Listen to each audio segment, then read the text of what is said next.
कैसा लगेगा आपको अगर मैं कहूँ कि आई am beating the clock? I am beating the clock means कि मैं घड़ी को पीट रही हूँ। क्लॉक मीन्स वॉच होती है, राइट, एंड बीट मीन्स पीटना होता है। तो what is the meaning of I am beating the clock? It means I मैं घड़ी को पीट रही हूँ?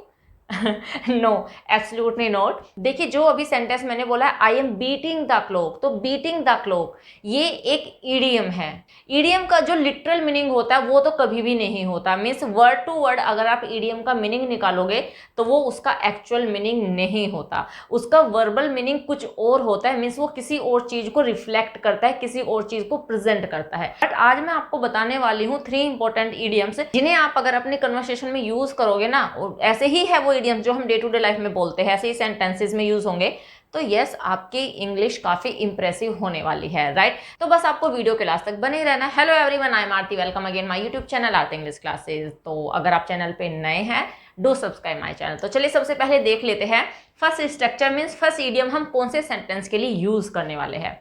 सेंटेंस है समय से पहले काम निपटाना, है ना। आप ऐसे भी बोल सकते हो कि finish the work before time, है ना। बट हमें तो ये तो बहुत ऑर्डिनरी सा है ना, तो हमें ये तो यूज नहीं करना, हमें तो कुछ इंप्रेसिव सा यूज करना है। तो इसके लिए आपको यूज करना है बीट द क्लॉक, राइट। ये वही बीट द क्लॉक है जो अभी मैं सेंटेंस में आपको बोलकर दिखा रही थी, राइट। तो बीट द क्लॉक का आप लिटरल मीनिंग पे मत जाइएगा कि यहाँ पे घड़ी को पीटने की बात हो रही है। घड़ी को पीटोगे तो भाई वो तो टूट जाएगी और टाइम भी नहीं बताएगी।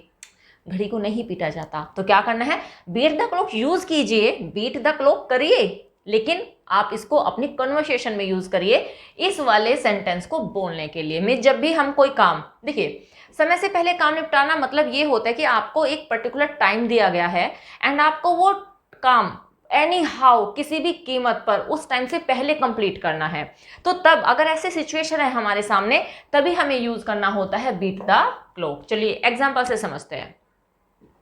हम समय से काम निपटाने की कोशिश कर रहे हैं एंड सेंटेंस उसी टेंस में बनेगा जिस टेंस में वो होगा, और बीट को हम according to the tense use करेंगे। चलिए, तो प्रेजेंट कॉन्टिन्यूस का सेंटेंस है and I have told you many times. I think आपको आते भी होंगे tenses, but as a mentor, as a teacher, मुझे आपको बताने की रिक्वायरमेंट फील होती है कि इसमें हम यूज करते हैं is R am helping verb and verb में लगाते हैं ing वर्ब की फर्स्ट फॉर्म में। चलिए, हम समय से काम निपटाने की कोशिश कर रहे हैं। वी आर ट्राइंग, क्या करने की, टू बीट द क्लॉक। अब यहाँ पे हमें समय से निपटाना, फिनिश करना कुछ भी यूज नहीं करना है। कभी आप सोचो कि भाई निपटाने के लिए या फिर खत्म करने के लिए हम फिनिश लगाएंगे एंड काम के लिए हम यहाँ पे वर्क लगाएंगे, कुछ भी नहीं लगाना आपको। टोटल बस ये इसका मतलब ही है समय से पहले काम को निपटा लेना या समय से काम को निपटा लेना। तो हमें क्या करना है, we are trying to beat the clock, right. We are trying to beat the clock, इसका मतलब हम जो भी हमें काम दिया गया है हम उसे टाइम से पहले निपटाने की कोशिश कर रहे हैं, राइट। तो सेंटेंस है we are trying to beat the clock. अब आप कहोगे कि मैम आपने तो कहा था कि बीट को हम according to the tense use करेंगे। यस करेंगे, बट अगर हमारे पास ऑलरेडी वर्ब है सेंटेंस में तो हम उस वाली वर्ब को अकॉर्डिंग टू द टेंस बनाएंगे एंड जो बीट होगा उसे हम ऐड करेंगे, उसको उससे पहले हम टू का यूज करेंगे। मीन्स हम इसको इन्फिनिटिव बना के यूज करेंगे। Got it. चलिए नेक्स्ट देखिए। चिंता मत करो, हम समय से पहले वहां पहुंच जाएंगे। फ्यूचर इंडेफिनिट का सेंटेंस है, राइट, एंड 2 क्लोज है हमारे पास में यहाँ पे। चिंता मत करो, हम वहां पे समय से पहले पहुंच जाएंगे। तो सेंटेंस है don't worry we will beat the clock and reach there. तो हाँ देखिए, हमें रीच तो लगाना पड़ेगा, तो हम पहले करेंगे कि यस हम समय से पहले, इसका मतलब हो जाएगा समय से पहले क्या कर लेंगे, वहां पे पहुंच जाएंगे। चलिए नेक्स्ट देखिए। अगर तुमने यह काम समय से नहीं किया तो तुम्हें काम से निकाल दिया जाएगा। अब देखिए कितना लंबा सेंटेंस है, बट हम अपनी डेली लाइफ में ऐसे ही तो सेंटेंसेस बोलते हैं, ऐसे ही तो बोलने आनी चाहिए हम लोगों को। 2 क्लोज है, अगर तुमने यह काम समय से नहीं किया, नेक्स्ट क्लोज है हमारे पास में, तो तुम्हें काम से निकाल दिया जाएगा। यहाँ पे भी मैं आपको 2 ही स्ट्रक्चर बताने वाली हूँ। एक स्ट्रक्चर तो हम यही यूज करेंगे सेंटेंस में and one more I am going to explain you. Okay, let's proceed. अब देखिए एक और, आई थिंक आपको यहाँ पे एक और स्ट्रक्चर मिल गया है, काम से निकाल देना, है ना। तो उसके लिए यूज किया जाता है फायर। यू आर फायर्ड मतलब कि तुम्हें काम से निकाला जाता है। सेंटेंस है यू विल बी फायर्ड, तो तुम्हें काम से निकाल दिया जाएगा। होप समझ में आ गया होगा आपको। स्क्रीनशॉट लेना चाहते हो तो ले लीजिए। बहुत इंपॉर्टेंट इडियम है ये, तो मैं तो चाहूंगी कि आप इसको यूज़ कीजिए। कॉमन सी चीज़ें तो हम सभी यूज़ करते हैं, बहुत इजी होती है वो, बट हमें कुछ एडवांस सीखना है, क्योंकि आजकल आप जानते हो कि एडवांस इंग्लिश का कितना बोलबाला है। तो अगर आपको थोड़ा सा एडवांस दिखाना है आपको, तो भाई आपको कुछ एडवांस सेंटेंसेस बोलने पड़ेंगे। तो चलिए नेक्स्ट पेज देखते हैं। चलिए नेक्स्ट स्ट्रक्चर देखते हैं, जो कि हम करने वाले हैं मामूली सी बात एंड बात का बतंगड़ बनाना। देखिए ये दोनों के दोनों स्ट्रक्चर मैंने इसलिए साथ में लिखे हैं क्योंकि दोनों के लिए सेम ही इडियम यूज करने वाले हैं, हम सेम ही स्ट्रक्चर यूज करने वाले हैं। हाँ, थोड़ा सा चेंज आएगा, वो मैं आपको बताऊंगी कि कैसे। यही रीजन है कि मैंने मामूली सी बात के लिए हम क्या लगाएंगे एंड बात का बतंगड़ को जब हम बताएंगे तो सेम ही फ्रेज को हम कैसे बोलेंगे। एंड सेम यहाँ पे एग्जाम्पल मैंने लिखे हैं। ये जो 2 एग्जाम्पल्स है ये मैंने मामूली सी बात के लिए लिए हैं, एंड जो नीचे के 2 एग्जाम्पल्स है ये मैंने बात का बतंगड़ बनाने के लिए लिखे हैं, राइट। तो चलिए देख लेते हैं। इसके लिए हम यूज करेंगे आ स्टोम in a tea cup, right. तो अगर हमें मामूली सी बात यूज करनी है तब हम यूज करेंगे आई स्टोम इन अ टी कप। लेकिन अगर हमें बात करनी हो, बात का बतंगड़ बनाना, तो बस हमें क्या करना है, इसी ही स्ट्रक्चर में स्टार्टिंग में हमें मेक का यूज करना है। Make a storm in a tea cup, right. Make a storm in a tea cup, right. तो इसके लिए हम यूज करेंगे make a storm in tea cup. और लेकिन अगर आपको मामूली सी बात यूज करनी है तब आप यूज करोगे आई स्टोम इन टी कप। एग्जाम्पल से समझते हैं। फर्स्ट एग्जाम्पल है, मुझे ऐसा लग रहा है, ठीक है, क्या लग रहा है कि यह एक मामूली सी बात है। अब देखिए यहाँ पे पूरा का पूरा फ्रेज, अगर आपको सेंटेंसेस आते हो, कॉम्प्लेक्स सेंटेंसेस अगर आते हैं, तो इस सेंटेंस में 2 क्लोज है। फर्स्ट क्लोज ये है जो कि प्रिंसिपल क्लोज है, and this one is subordinate close. Means अगर कोई सेंटेंस की से जुड़ जाता है तो आगे वाली जो क्लोज होती है वो सबऑर्डिनेट क्लोज होती है, एंड स्पेशली नाउन क्लोज होती है। एंड आपको पता है कि नाउन किसी भी सेंटेंस के ऑब्जेक्ट की तरह काम करता है एंड किसी भी सेंटेंस के सब्जेक्ट की तरह काम करता है। और चूंकि यहाँ पे ये सेकेंड क्लोज है तो हम इस पूरी क्लोज को यूज करने वाले हैं एज एन ऑब्जेक्ट, ठीक है। तो चलिए बना लेते हैं। मुझे ऐसा लग रहा है, मुझे ऐसा लग रहा है, या फिर हम कह सकते हैं कि मुझे ऐसा लगता है। दोनों के लिए हम यूज करेंगे आई फील, ठीक है, या फिर आई स्ट्रोंगली फील, क्योंकि मैं पूरे थोड़ा सा कह सकते हैं डिटर्मिनेशन के साथ कह रही हूँ कि मुझे ऐसा लग रहा है। तो आई फील स्ट्रोंगली, क्या लग रहा है, दैट।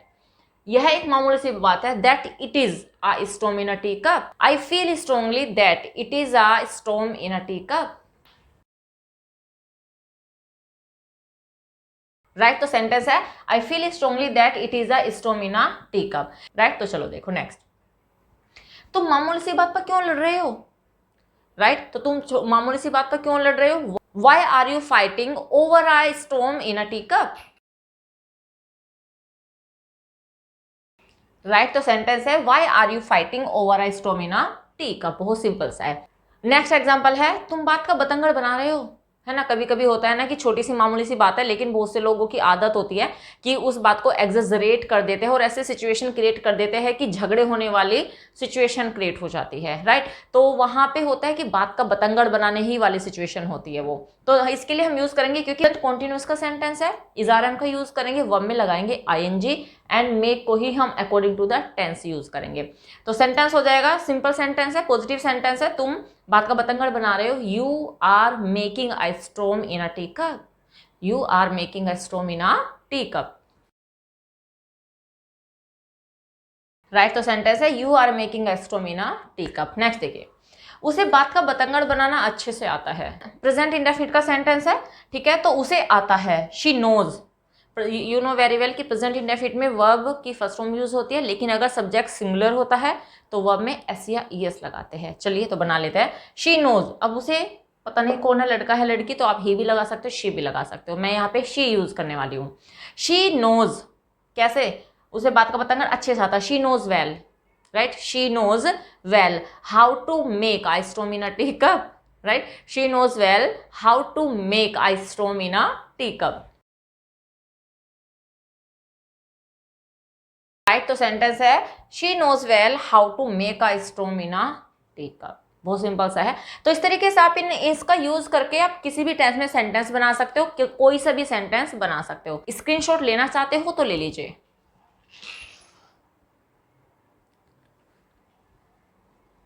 राइट। एंड होप समझ में भी आ गया होगा आपको कि अगर मामूली सी बात के लिए यूज करना है तो इस इडियम को कैसे यूज करेंगे, एंड अगर बात का बतंगड़ बनाने के लिए यूज करना है तो हम इसको कैसे यूज करेंगे। तो क्लियर होगा आई थिंक ये आपको। तो चलिए नेक्स्ट स्ट्रक्चर देखते हैं। चलिए नेक्स्ट इडियम देखते हैं जो कि हम यूज करने वाले हैं दिन रात के लिए। अब आप कहोगे मैम ये भी कुछ है क्या दिन रात, हमें अच्छे से पता है कि डे एंड नाइट होता है। नो माय डियर, आपको डे एंड नाइट नहीं यूज करना है, आपको एडवांस स्ट्रक्चर यूज करना है इसके लिए, राइट। तो इसकी अगर आपको दिन रात है ना, बहुत बार ऐसे सेंटेंसेस होते हैं हम दिन रात बोलते हैं, जैसे कि मैं दिन रात एक कर दूंगा, वह दिन रात पढ़ रही है, हम दिन रात कोशिश कर रहे हैं इस काम को करने की। So many sentences we speak, right. तो दिन रात के लिए अगर आपको यूज करना है तो आज के बाद आप यूज कीजिएगा अराउंड द क्लॉक, राइट। तो इसके लिए हम यूज करेंगे अराउंड द क्लॉक। चलिए तो एग्जांपल से समझ लेते हैं। फर्स्ट एग्जांपल है, मैं इस जॉब को प्राप्त करने के लिए दिन रात एक कर दूंगा, राइट। तो दिन रात एक करना आ जाए या फिर दिन रात ओनली दिन रात आ जाए सेंटेंस में, तो भी आपको राउंड द क्लॉक ही लगाना है। तो चलिए, तो मैं जॉब को प्राप्त करने के लिए दिन रात एक कर दूंगा। I will work around the clock to get this job. I will work, मैं काम करूंगा, कैसे काम करूंगा मैं, दिन रात, around the clock to get this job, right. तो सेंटेंस है I will work around the clock to get this job. Next, उसने इस प्रोजेक्ट को पूरा करने के लिए दिन रात काम किया। ठीक है, कोई प्रोजेक्ट है जिसके ऊपर किसी ने काम किया और दिन रात काम किया, तब जाके उसने उस काम को खत्म किया, राइट। तो उसने इस प्रोजेक्ट को पूरा करने के लिए दिन रात काम किया। ही वर्कड, पास्ट इंडेफिनिट का सेंटेंस है, वर्ब सेकंड यूज करेंगे। ही वर्कड, कैसे वर्क किया, around the clock, right. He worked around the clock to finish this project, right. तो सेंटेंस है he worked around the clock to finish this work. Next, doctor दिन रात काम करते हैं। सिंपल सी बात है, जनरल फैक्ट यहाँ पे बताया गया है। प्रेजेंट इंडेफिनिट का सेंटेंस है, मैनुअल की फर्स्ट फॉर्म यूज करते हैं, the doctor work around the clock, right. तो सेंटेंस है the doctors work around the clock, doctor दिन रात काम करते हैं। ओके, नेक्स्ट देखिए, हम अंग्रेजी बोलने के लिए दिन रात मेहनत कर रहे हैं। प्रेजेंट कॉन्टिन्यूअस का सेंटेंस है। तो ये आप मुझे कमेंट सेक्शन में बताइए कि इस सेंटेंस को आप कैसे बनाओगे या फिर आप कैसे इसको लिखोगे, राइट। तो क्या सेंटेंस है, हम अंग्रेजी बोलने के लिए दिन रात मेहनत कर रहे हैं, राइट। तो कमेंट सेक्शन में आप इसको लिखकर भेजिए। अगर आप इसका स्क्रीनशॉट लेना चाहते हो तो ले लीजिए। 3 इंपॉर्टेंट वीडियोस मैंने आज आपको बताया एंड आई थिंक ये आपके लिए हेल्पफुल भी होंगे, यूजफुल भी होंगे एंड आप इनको यूज भी करोगे अपने डेली कन्वर्सेशन में। इस वीडियो में इतना ही, मिलते हैं नेक्स्ट वीडियो में। Till then bye bye, take care, stay healthy and keep learning.